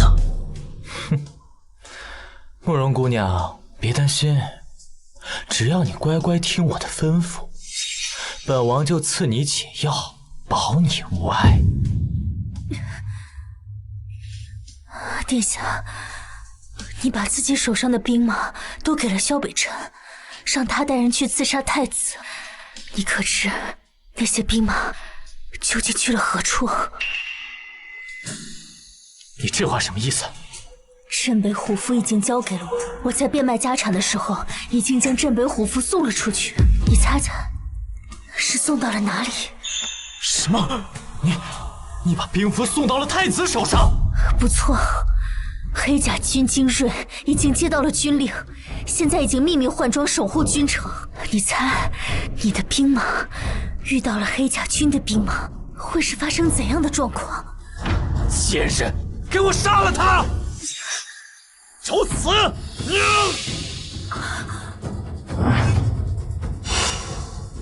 住手！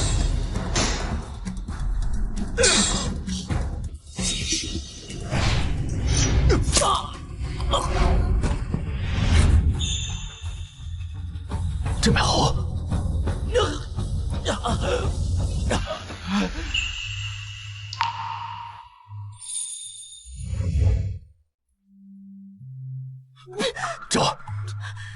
周儿，北辰，我就知道你一定会来的。小北辰，竟敢背叛我！你是不想救他的命了吗？周儿，我是不是很聪明？猜到牛慧清要做什么，是不是很厉害？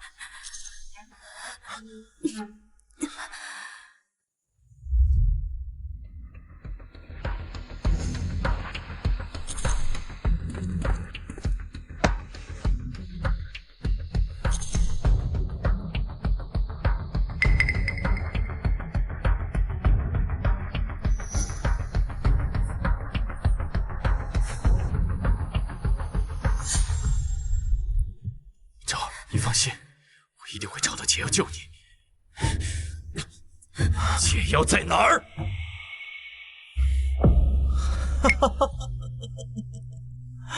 要想救他，你就乖乖为本王去杀了太子，否则我死了也得拉他一起陪葬。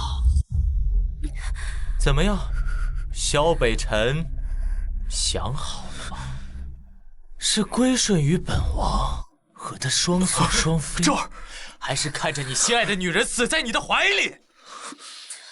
这是最后的机会了。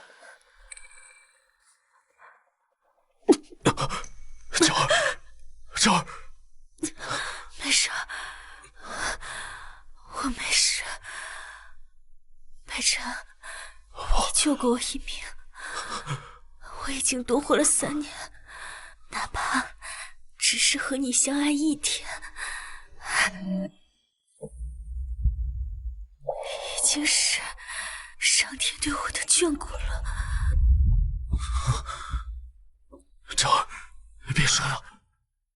小北辰，他体内毒发的时辰马上就要到了，你再犹豫，神仙也救不了他了。北辰，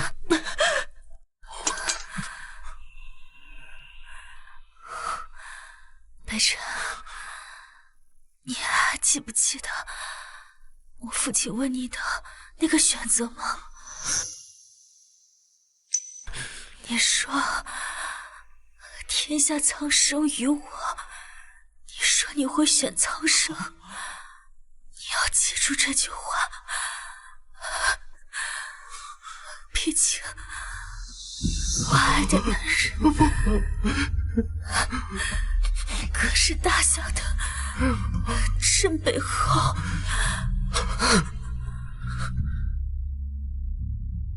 好，慕容昭，你要成全他，那我就成全你。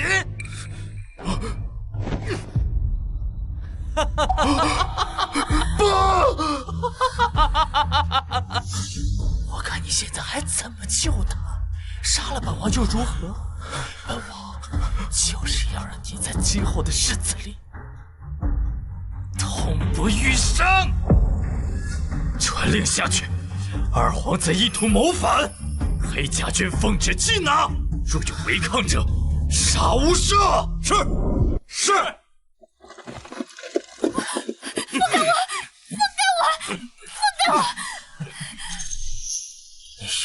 王又如何？没了解药，你只能看着你心爱的女人死在你的怀里。阿香，带走！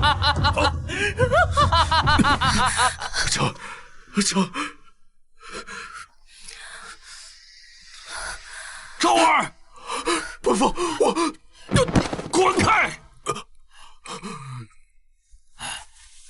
昭儿，若不是因为你，我女儿怎么会到这个地步？这就是你口口声声说的照顾她。父亲，和他没有关系。哎呀，孩子，是我都到这个份上了，你还替他说话？好好休息，爹带你回府，找人救你。哎，孩子，侯爷，你闭嘴！萧北辰，我女儿如果说有个什么3长2短，就算拼了我这条老命，我也一定要让你付出代价。昭儿，爹带你回家。太子殿下，太子殿下，不要在意虚礼，快，我请了太医院院守李太医，请他为慕容郡主解毒要紧。好。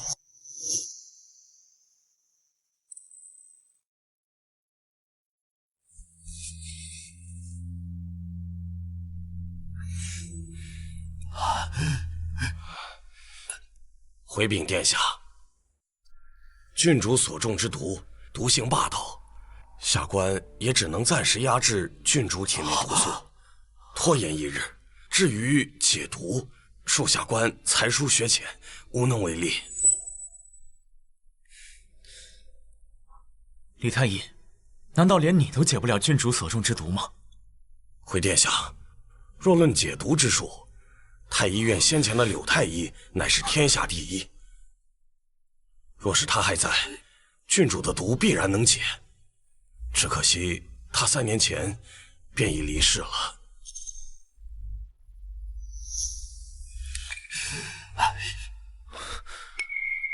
为什么会这样？太医，我女儿她……侯爷，郡主毒发最晚不会超过今晚。侯爷还是早为郡主做准备吧。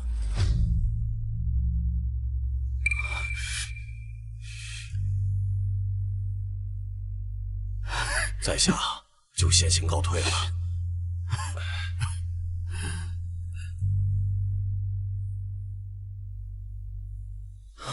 昭儿，昭儿，你醒了。太医说了，只要你好好休养几日，便能痊愈。太医说的话我都听见了，你不用哄我开心。不会的，不会的，一定会有办法的。如果真的不能把你留下，那我就陪你一起走。堂堂真背后，说话怎么还跟小孩子一样？不，对大夏，对苍生，我已仁至义尽。接下来我要做的就是陪着你，哪怕是黄泉路上，我也陪你一起走。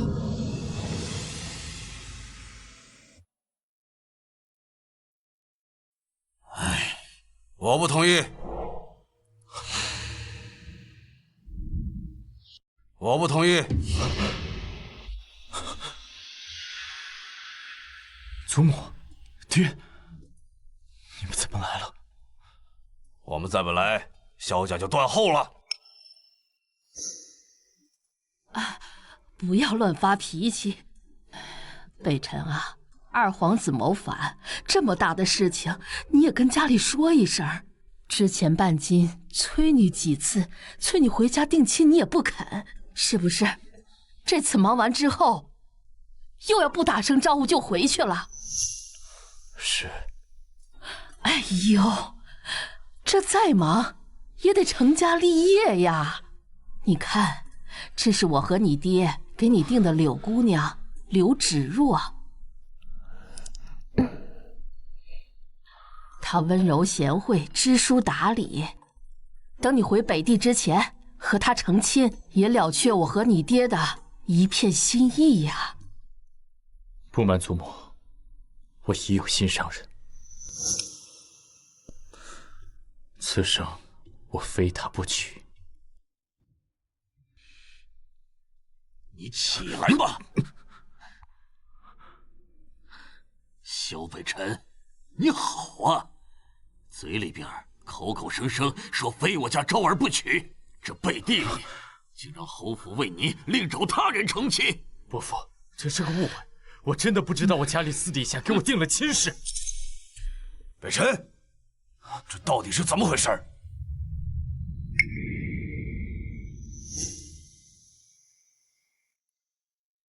唉，原来如此，你这个臭小子，这有心上人就早说嘛，免得祖母为你担心这么久。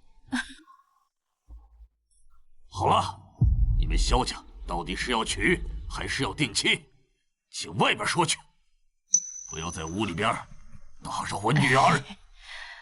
趁她毒发之前，让我好好陪陪她。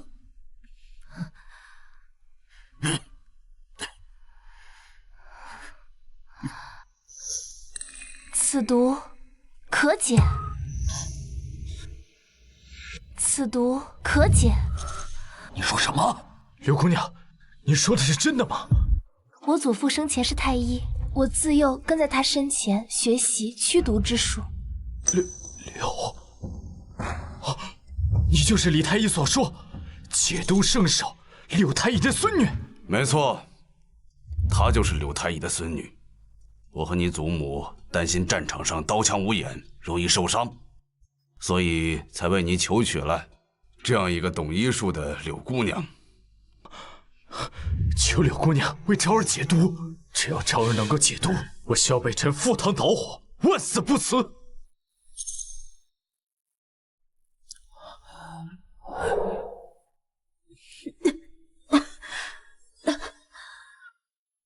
请各位先出去，我要为郡主针灸去毒。昭儿，你听到了吗？柳姑娘能为你解毒。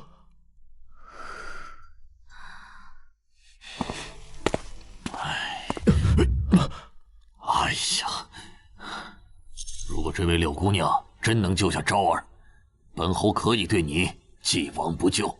不过你需要答应本侯一个条件。侯爷尽管吩咐。从今以后，你与我家昭儿不能再有任何瓜葛，永不相见。侯爷，我意已决。待昭儿痊愈之后，就请陛下为她选一个可靠、安稳的郎君赐婚。你若是真心对她，就不要再去找她。北辰，慕容侯爷说的有道理。既然他已经决定要去为郡主求婚，那你更要注意分寸，听爹的话。回去之后，跟柳姑娘拜堂成亲。柳姑娘，我女儿怎么样了？柳姑娘，昭儿怎么样了？郡主的毒我已经解了，她现在已经醒过来，只要这几日多加休息，身体并无大碍。好啊，多谢柳姑娘救命之恩。柳姑娘，感谢你救了我家昭儿啊！我慕容楚日后定当重谢。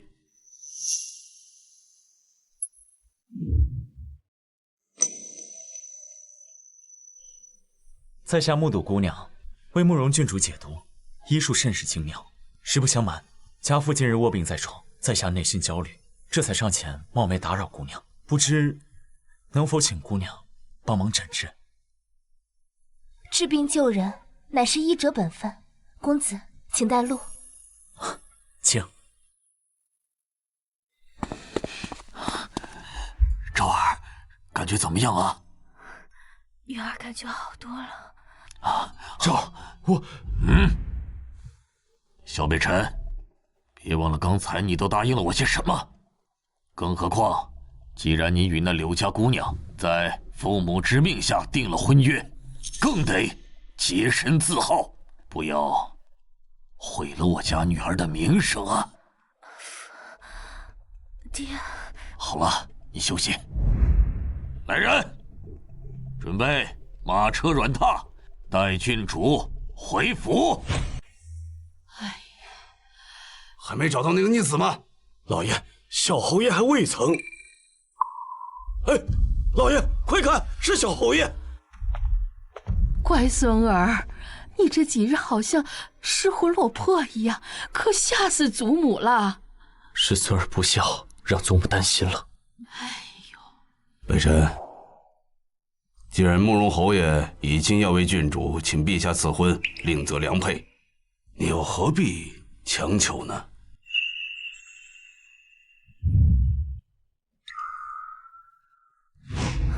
这位兄台，是他。你可愿意娶我？我愿意。我爱的男人，可是大夏的镇北侯。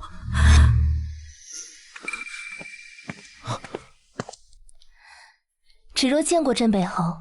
柳姑娘，多谢柳姑娘救了昭儿。柳姑娘容貌品德皆是世间良配，只是萧某心中已有意中人，不敢高攀。小侯爷，我此次前来其实是为了……侯爷，不好了！侯爷，陛下的赐婚圣旨到了。什么？昭儿，喝点参汤。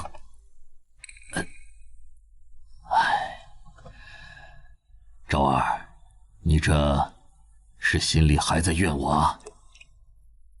爹知道你喜欢萧家那小子，可是你想过没有？倘若当日你若是真的，你让爹死后该怎么跟你娘交代呀？更何况那柳姑娘对你有救命之恩，现在萧家的侯爷想让那柳姑娘嫁给萧北辰，难道你真的要和自己的救命恩人抢亲不成？爹知道你心里不舒服，可这便是无常人生啊！爹做这些都是为了你好，昭儿，忘了他吧。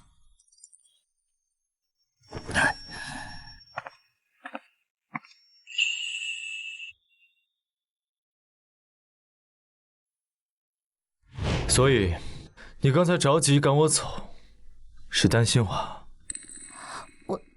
你可愿意娶我？我愿意。不，对大夏，对苍生，我已仁至义尽。接下来我要做的，就是陪着你，哪怕是黄泉路上，我也陪你一起走。小姐，小姐，陛下的赐婚圣旨到了。什么？这定是父亲去向陛下为我和柳姑娘赐的婚，这可怎么办？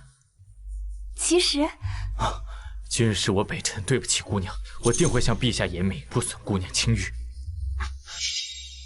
哎，小北辰，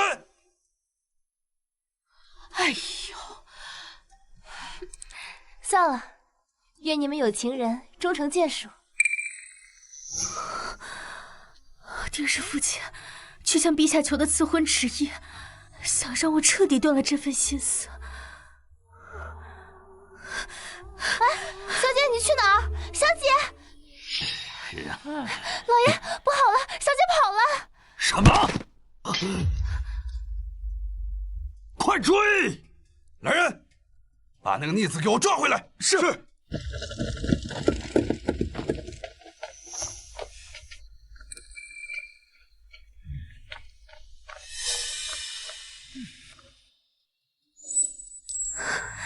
小北辰，你会等我吗？慕容昭，我只想和你在一起。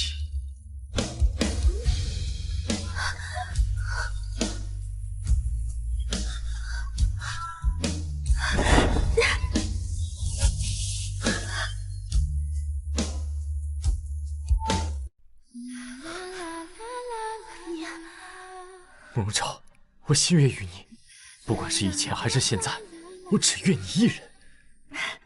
我也是，小北辰。我也心悦于你。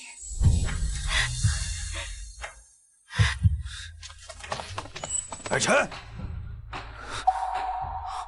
可知自己在做什么？乖孙子，这圣旨已下，你可不能做傻事啊！昭儿，你莫不是要违背陛下的旨意？父亲，苏母，我今生只会嫁萧北辰一人。你二位请恕孩儿不孝，我萧北辰今生只娶慕容昭一人，一生一世永不分离。你们说的，咱家怎么听不懂啊？陛下就是要给你二人赐婚的。什么？什么？所以你们没头没脑的跑个什么劲儿？哎呦，累死咱家了！这是什么意思啊？陛下怎么会？我也不知道。现在，小侯爷，慕容郡主，能听我把话说完了吗？所以，你的意思是，陛下是要为我和昭儿赐婚？不然呢？陛下念在我治病有功，特赐我一桩心愿。我思来想去，倒不如成人之美。谢谢你，柳姑娘。是我谢谢你才对。若不是那日我救了你，我也不会找到自己的良人。